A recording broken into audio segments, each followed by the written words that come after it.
ci xasida yi rek ci xasida yi rek ci xasida yi rek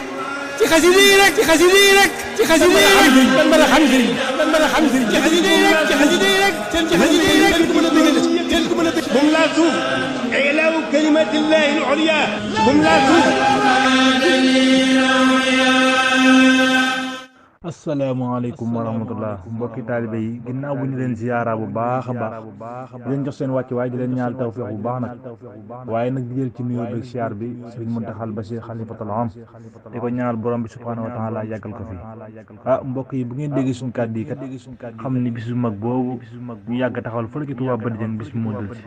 muy bis bi nga xam sëriñ Mor Sall kennal Seex Xaadim moo koy amal fële ci Touba Badijeng ci Jaabitul Maraaxib muy nekk xasida boobu sëriñ Mor nag nee na mu ngi ci woo bépp mbokk taalibe bépp jullit képp ku wax ashhadu an laa ilaaha illallaah rek nee na mu ngi lay woo ci bis boobu nga xam ni mooy màggalu xasida yi bisub sant Seexul Xaadim ndax amuñu lu dul xasida yi kon nag sëñ Mor mu ngi woo ñëpp woo bépp koo xam ne yaa ngi ci tund Njaay Mbijeen sëñ Mor Sall mu ngi lay fàttali bisam boobu da ci jiital ci woote bi nag sëñ Moodu Baara Mbàkke di ko ñaan mu yàgg fi loolu ak sëñ Abdou Khoudous Mbàkke mooy itam di ko ñaan mu yàgg fi loolu bis bi nag bu ñu xëyee comme ni ñu ko daan defee rek mel ni njàngum alxuraan moo fay am bu nee ba ay 14h 13h